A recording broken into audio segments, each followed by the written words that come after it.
Hey, this is another Heads Up Hyper Turbo game review video, where the main focus is on explaining the basic concepts to newer Hyper Turbo players.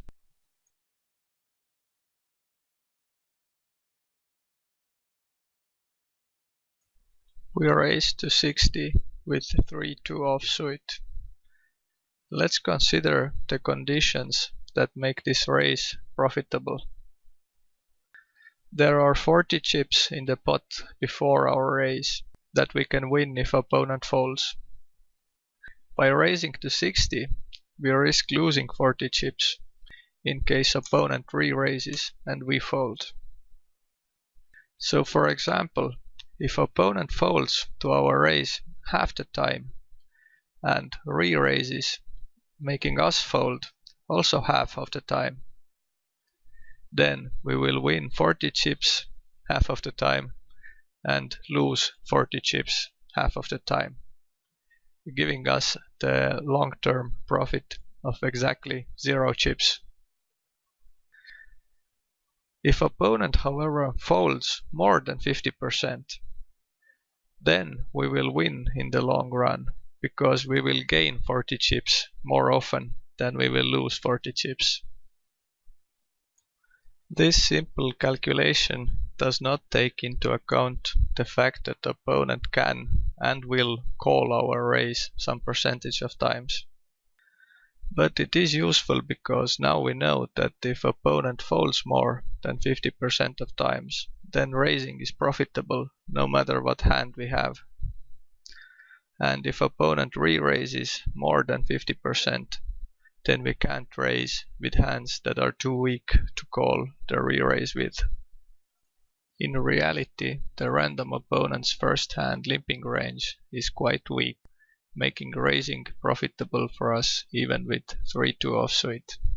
In case opponent calls, we should continue bluffing on the flop, unless it's very wet.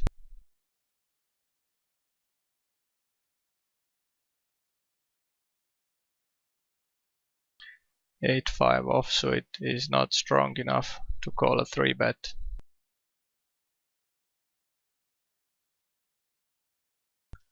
(6-4) offsuit is a little bit too weak to call a min raise. I would call with 6-5 offsuit.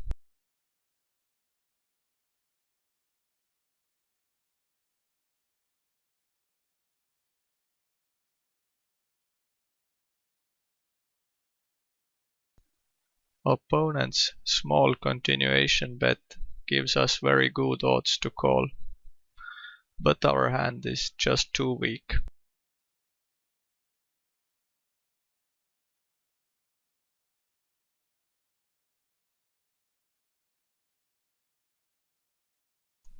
Standard continuation bet on the flop. On paired boards, we can make second bluff bet on the turn sometimes. Many opponents call continuation bets on this flop with hands as weak as King 10 and sometimes even with just Queen high. 4, however, is not a good card for us to keep bluffing. That's because it makes it less likely for us to have a value hand, and our opponent will likely keep calling with his King high. From our opponent's point of view, we can have a pair with one of 3 8s still in the deck, or 3 of a kind with 2 4s, total of 5 cards. If for example turn card is Queen, then this adds 3 queens that are still in the deck to our potential value range, now total of 8 cards. 4 on the turn, however, just takes 1 card away from our value range, leaving it with only 4 cards. This is a bit simplified example. We can also hold a pocket pair, but the probability of having these don't change with the turn or river cards. Of course, this only matters if our opponent actually thinks about our range. In lowest buy-in games, this might not be the case, but at $15 level, many opponents are at least aware of the fact that we have a value hand less often on paired boards, and they call our bets with weaker hands.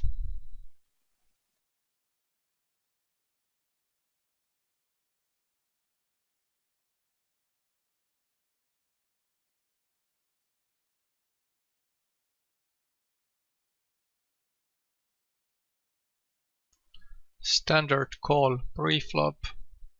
Opponent makes bigger continuation bet this time.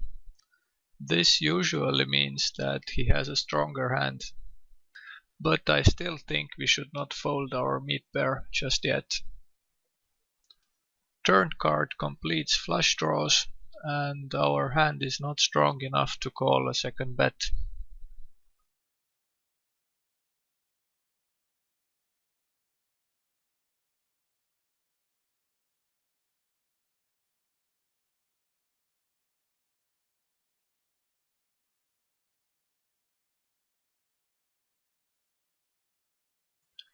Raising limp for the same reasons that I described during the first hand.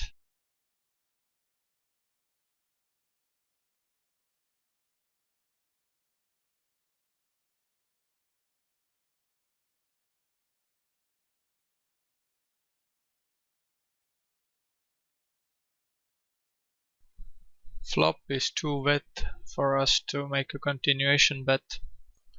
On the turn we get a pair that gives us some showdown value, but the hand is too weak to value bet.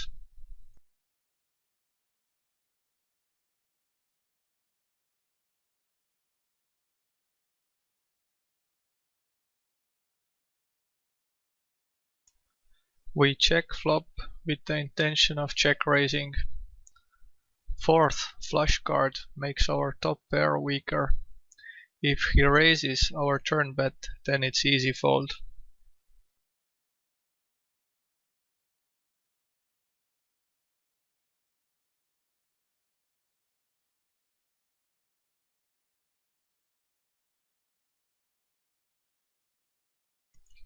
We limp our pair of aces. Effective stack is only 11 big blinds, meaning that we can get all the chips in with betting on all 3 streets post-flop, even when we don't raise pre-flop.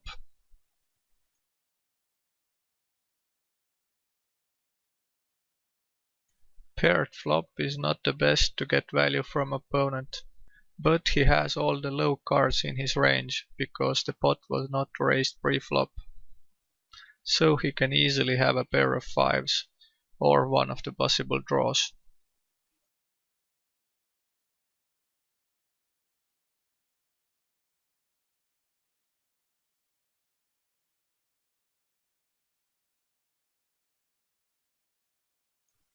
Standard shove.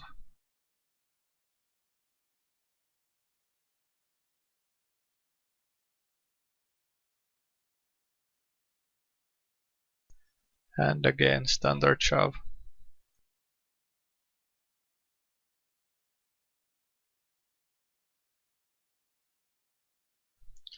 As always, thank you for watching, and I'm looking forward to reading your comments.